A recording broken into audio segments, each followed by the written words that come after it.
Hey everyone, and welcome to our October edition of our monthly leadership podcast, Leading as Leaders. I'm your host, Avery Nesbitt. Hey, this month we are interviewing someone that you are absolutely going to love. Her name is Tanya Thompson. She's the Chief Information Officer at Oglethorpe University in Atlanta, Georgia. Tanya, welcome to the podcast. Thank you so much for having me, Avery. Hey, so I have heard a lot about you, got to talk to you just for a little bit, and here's what I have been waiting to ask you. You are in a very interesting position. Ever since the onset of COVID, right? All of the world went digital overnight. Yes. We couldn't be in rooms, we couldn't be in conferences, but we all went digital almost overnight. And all of the attention was put on technology.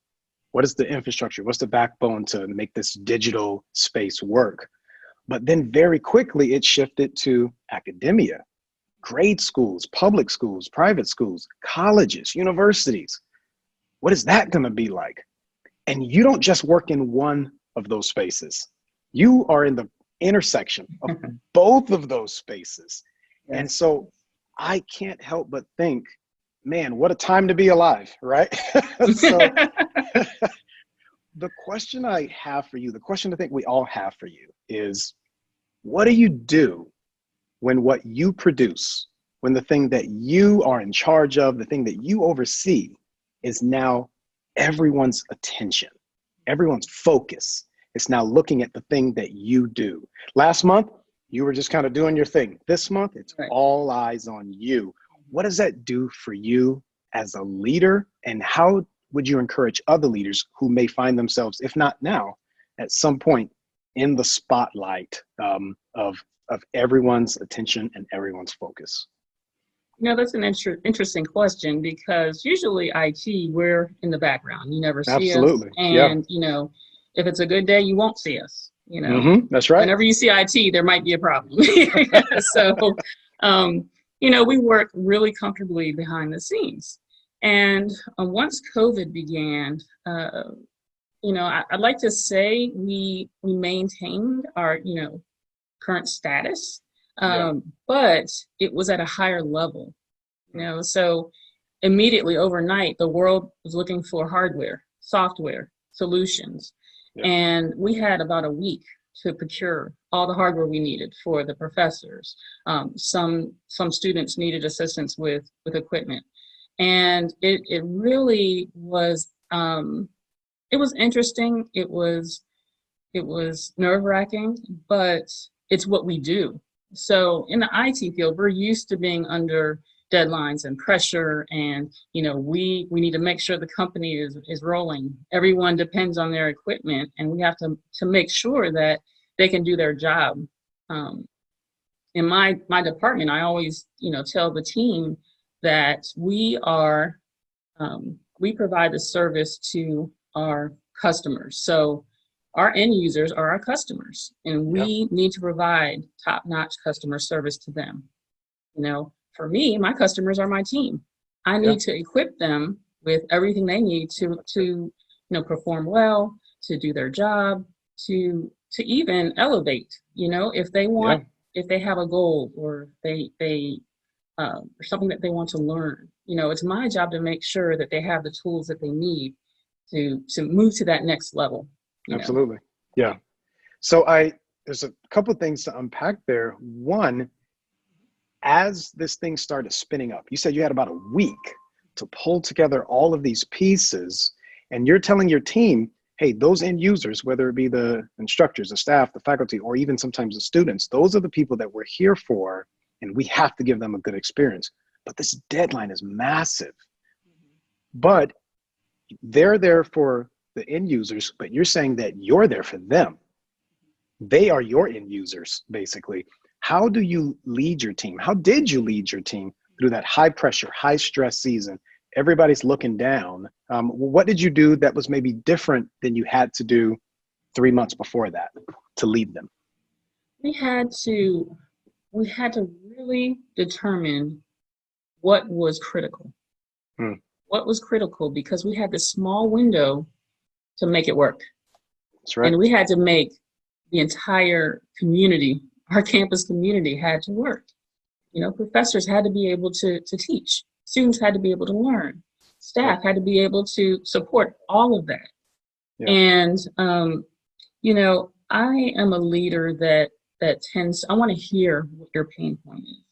And let's working on that part of it so that it becomes easier to focus on, the things that we love.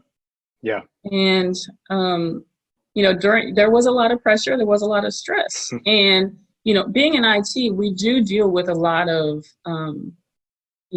people are under deadlines, they're under pressure, they're upset, they come out, it's not totally toward us, but it's because of all of the factors that are happening behind them.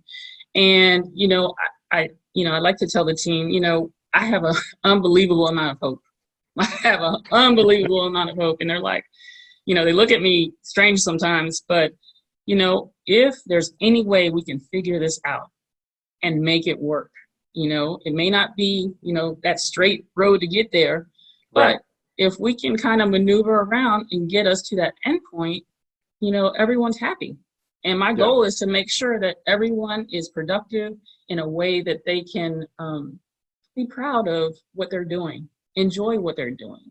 That's good. And, be excited when something works. Does it always work? No, it doesn't.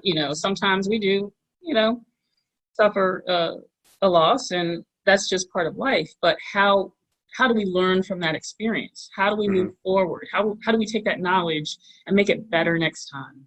Yeah, that's so good. I love the idea of, hey, we're going to give it everything we got, and it might not work, but we're going to keep giving it everything we got. Absolutely. I like that. Something that you said is you've talked a lot about the pressure. You've kind of pointed at that a few times, and there is a great amount of pressure on those background pieces, those infrastructure pieces, because they're kind of holding it all up, right? How did you own the pressure but not internalize it? How did you lead your team through the pressure but not let it crush them?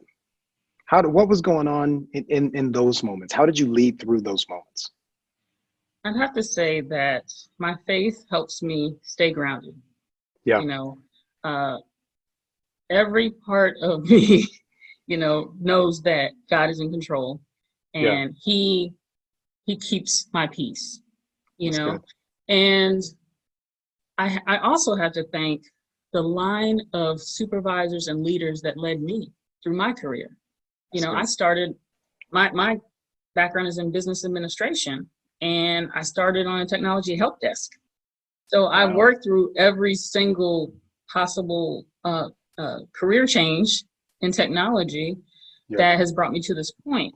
And I have to say, I've truly been blessed with excellent leadership throughout my whole career. And, I've taken pieces of what they've taught me and kind of meshed it into my leadership style. Having someone believe in you when you don't believe in yourself, having those tough conversations. No one wants to have that tough conversation, but if you do it with care and love, it makes it easier to swallow. So, I have to thank everyone that's helped me through this whole process. And the leadership through each and every one of my leaders has been phenomenal. That's so good. It's so good to be able to point back and say, where I got today isn't just I pulled myself up by the bootstraps, right? There were some deposits along the way. And leaning on those deposits and leaning on your faith allows you to get through these moments. What would be your final encouragement to leaders today going through, or maybe even sensing they're about to go through one of these career defining moments, so to speak, where all the eyes are on them, all the pressure's cranking up, but they know that they can do it. Deep inside, they know that they can do it, but they need something. What's the encouragement that you would give to leaders today? I would say don't feel that failure is the end. Look at it as a beginning. Okay, it didn't work out this way, but next time I know another way to do this and a better way to do this. build on your network.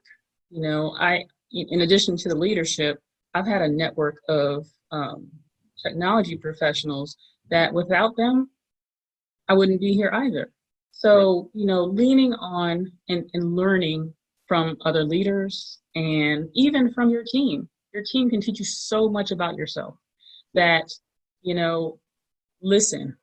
That's, you know, the biggest thing that leaders need to do is listen and hear what they're saying. Because if you miss that, you know, you could miss a grand opportunity to, one, build other leaders and become a better leader. That's good. That's so good. Tanya, thank you so much for joining us on the podcast. This has been fantastic. This has been I've enjoyed it. Hey, for everyone joining us, you can find out more information on leadingasleaders.com. You can also follow us on iTunes, and hopefully something we've said today helps you as you're leading as leaders. Thanks, everyone.